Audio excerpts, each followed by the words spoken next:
আজকে আমাদের শুভ দিন, পরাণ পাখির খুশির দিন। এই যে দেখো খালা, আংটি সুন্দর না?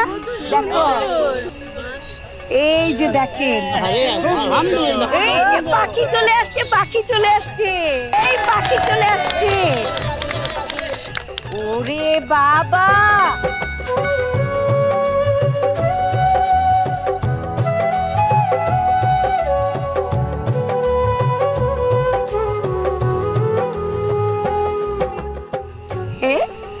আচ্ছা এই আংটিটা যেন কার, আজকে কে যেন কাকে পরিয়ে দিবে?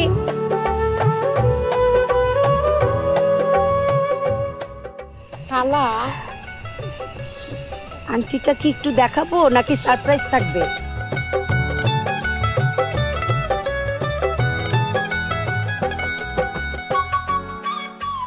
একটু দেখো, একটু দেখবি? এই যে একটু দেখালাম, একটু দেখাই।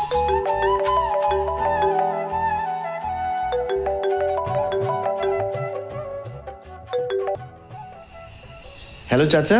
হ্যালো বাবা পরাণ, তোর বাবা বোধহয় অ্যাক্সিডেন্ট করছে পরাণ, তোর মা তো মারা গেছে। তোর বাবারে নিয়ে আমরা সবাই হসপিটালে যেতেছি, তাড়াতাড়ি আয় পরাণ।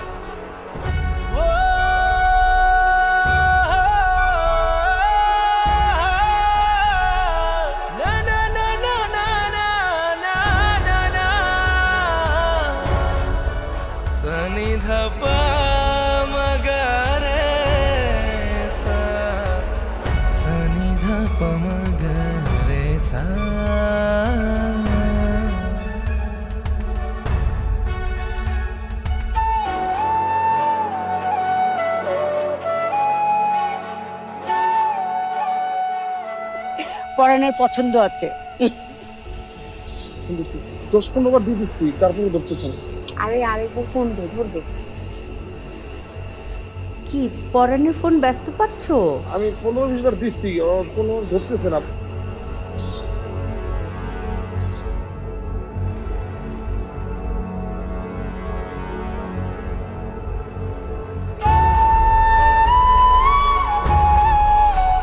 ও তো ফোন ধরতেছে না। মনে হয় কোনো ফ্রেন্ডের বাইক নিয়ে আসছে।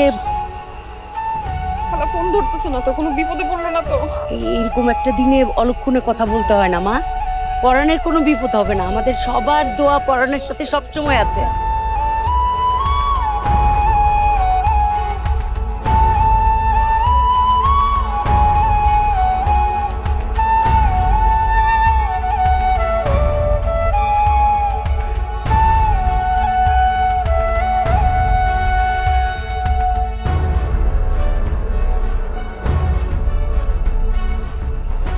না, পালিয়ে যাবার মতো মানুষ পরাণ না।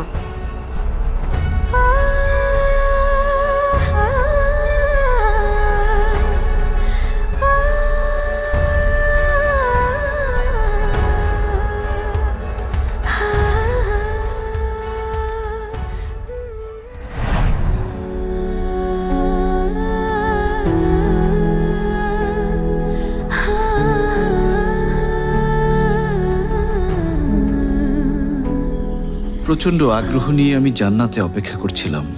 আমার পাখি কখন আসবে আর কখন তাকে আমি প্রপোজ করব। সারা রাত এক্সাইটমেন্টে আমি ঘুমাতে পারিনি। যখন সে সময়টা এলো, আমার পাখি এলো, তোমাকে দেখে আমার কি যে খুশি লাগছিল, এত মুগ্ধ হয়েছিলাম আমি। কিন্তু সে সময় হঠাৎ করে আমার মেজো কাকার ফোনটা পেয়ে আমার হিতাহিত জ্ঞান থাকে না। মেজো কাকা বলল যে বাবা মা নাকি অ্যাক্সিডেন্ট করেছে, আমার মা নাকি স্পটেই মারা যায়, বাবার অবস্থাও আশঙ্কাজনক। তখন আমি কি করব, কাকে কি বলবো কিচ্ছু বুঝতে পারছিলাম না। আমি সাথে সাথে দৌড়ে চলে যাই, বাবাকে সদর হাসপাতালে ভর্তি করি। কেউ ছুটছে মায়ের লাশ নিয়ে, কেউ চিন্তা করছে বাবাকে নিয়ে। আমি বুঝতে পারছিলাম না আমি তখন কি করব।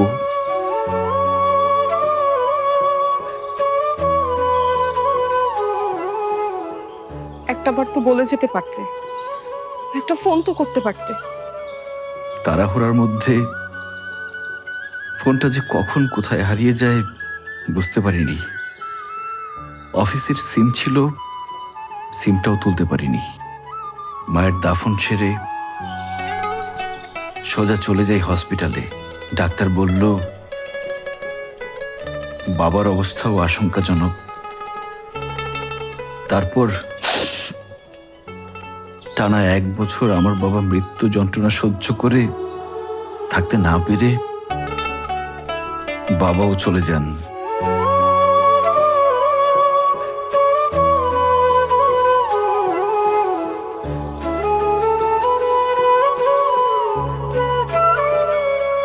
গ্রামের পাট চুকিয়ে আমি শহরে সেটেল হই। গ্রামে কিছুদিন এটা সেটা করার পর আমি শহরে এসে এই ইভেন্ট অর্গানাইজেশনটা স্টার্ট করি।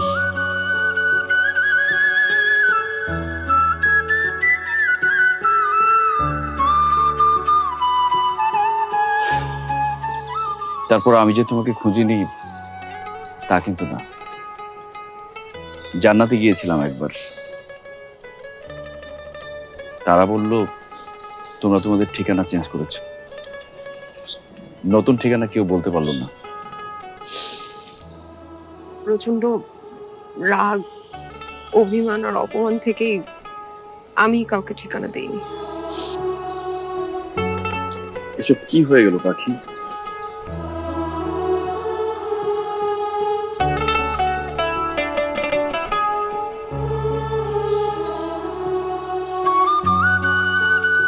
আমি জানি না পরাণ, এত বছর পর যখন আমাদের দেখা হয়েছে, এখন তুমি বলো আমি কি করব?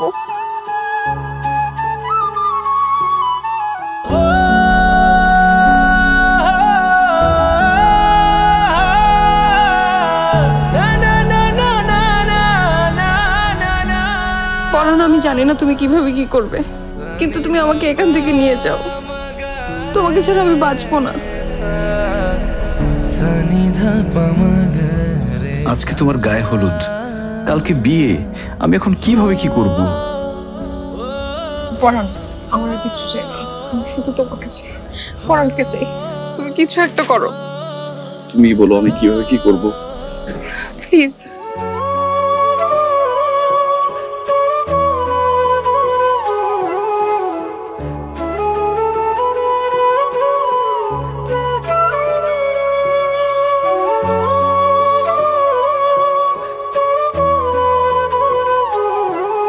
তোমার পাখিকে নিয়ে যাও।